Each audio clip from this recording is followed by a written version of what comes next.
scientific advisor to Raksha Mantri, friends from academia, friends from services, senior scientists, my friends and directors from the DRDO laboratories, media representatives, Mr. Raghav Mittal and his team from the Engineering Watch. A very good morning to all ladies and gentlemen. I am honored to be with the galaxy of the acclaimed academic luminaries today, and I am also fascinated to deliver the theme address on a very important seminar topic today: the frontier of research in defense, expansion and engagement with the engineering campuses. First of all, I must appreciate the Defense Research Forum to select this topic for today's discussion. As a hardcore engineer and researcher, I know how much important it is to embrace knowledge, create new knowledge, and help innovate engineering solutions to many complex problems. This flower of knowledge blossom in the academic environment, where the desire to develop the best and quest to know the unknown meet with a vision and flourish, leading to a creativity.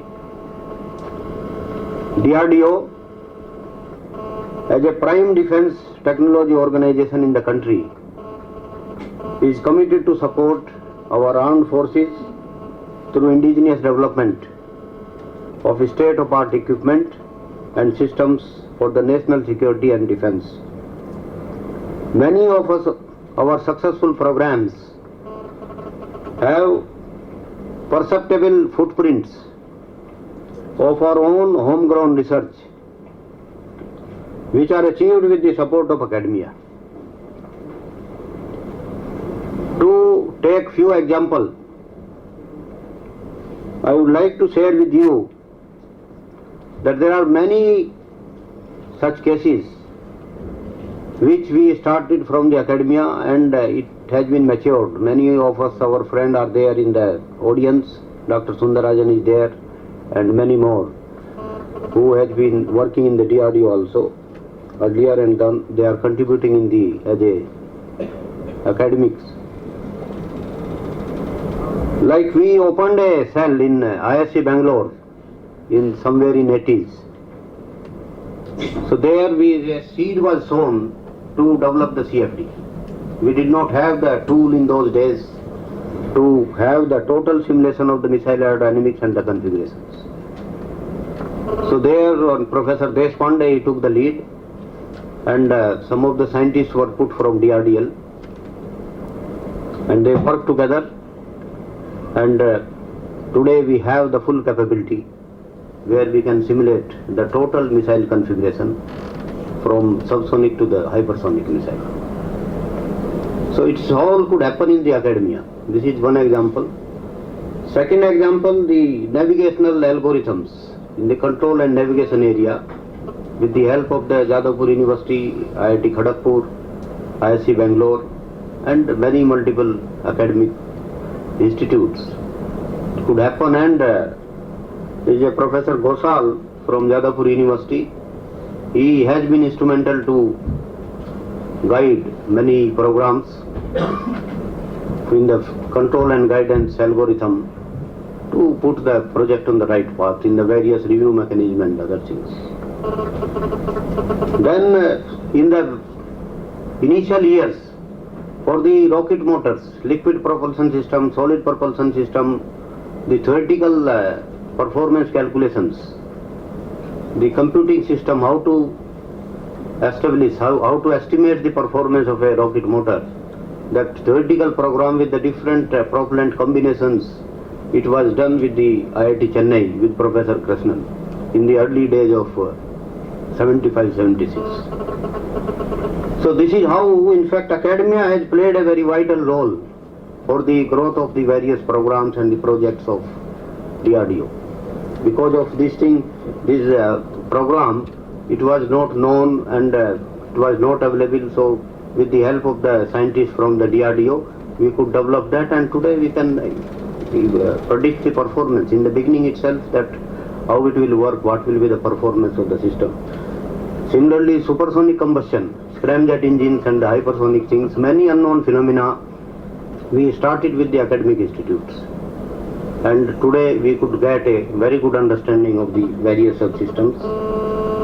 And some of the softwares like CFX, with the help of Professor Mukunda and his team, we could make it working for our goal to have to find out the properties in a supersonic flow path, hypersonic flow path, when a hypersonic cruise vehicle is working beyond Mach 5. So, what I want to say that academia has been playing a very important role, and now our Honorable SA2RM has given us a new vision, that he has made a separate directorate basically for the futuristic research, and he is guiding us, he is energizing us to work with the academia more and more intensive manner, and to see that, because now the expansion has taken place, lot of things has expanded, number of more programs, futuristic work is coming. So how to handle that futuristic work, that without with the help of the academia, it is not possible. So with this desire a new impetus to our extramural research by creating a corporate cluster for the technology management, rejuvenating the research boards. We have the different research boards where the academia can play a vital role in a focused manner.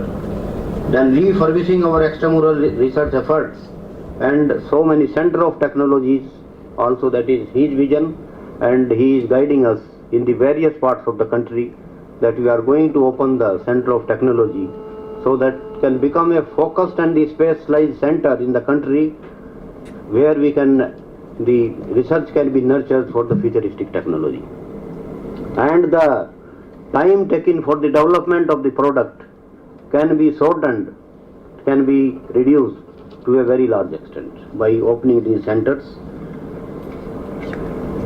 And in the same way, I gave you few examples. We have number of clusters. In the different clusters, the academia has been playing a very important role, whether it is a material cluster, naval cluster, electronics and computer science cluster, or the armament cluster.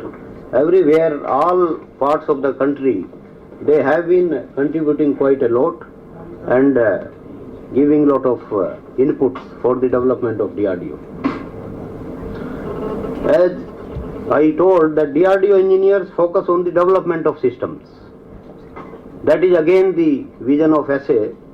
He told me very clearly that our scientists in the systems lab, where we are doing a mission mode programs, so they are busy in the mission mode program to give the product to the users, and they do the integrations with the various complex platforms and proofing. Our basic research must germinate at the academic institutions with the active participation of our scientists. That is the key basically, active participation of the scientists. If we leave the research open, then the kind of a result or the delivery what we are expecting, it does not happen most of the time. So now our focus will be that wherever we do in the clusters of the academic institutes, we will connect those research with the scientists, so that it will go in the right direction and can be used for the particular projects and the programs. Such academic research need to be articulated, aligned and progressed in a manner that the knowledge and the technology thus generated are used effectively in our programs, giving our product and technological edge and superiority. This is a complex process, all of us we agree. On one side, we need to focus on the improving our quality of the technical education, making it more relevant to the current times, inculcating the inquisitiveness in the young minds so that the best can join the research community. On the other hand, we need to make our engineers innovative and entrepreneurs. So modern research also need good facilities and environment. Such investments are possible only when we align our research for the future needs. So directed research is one of the way of achieving this goal. So our main focus will be on the directed research, but we also have to do a basic research also. That is also important. So we have to maintain a ratio of the basic research and the directed research. So during this one-day conference, we are sure to touch upon many of these issues and also get an opportunity to listen to the engineering research perspectives of many of our premier academic institutions. Defence Research Forum has done a commendable job in conceiving and organizing this conference. I am sure the deliberation will be fruitful and show us a way to perform better collaborative research and open the possibilities for the newer engagements. And we will also draw a roadmap in the end after discussion with all of you what we should do, in what way we should go, and then I will brief SA2RM the outcome of this one-day conference so that we can take the further action. So I wish the conference a very success. Thank you once again giving me this opportunity. Thank you very much.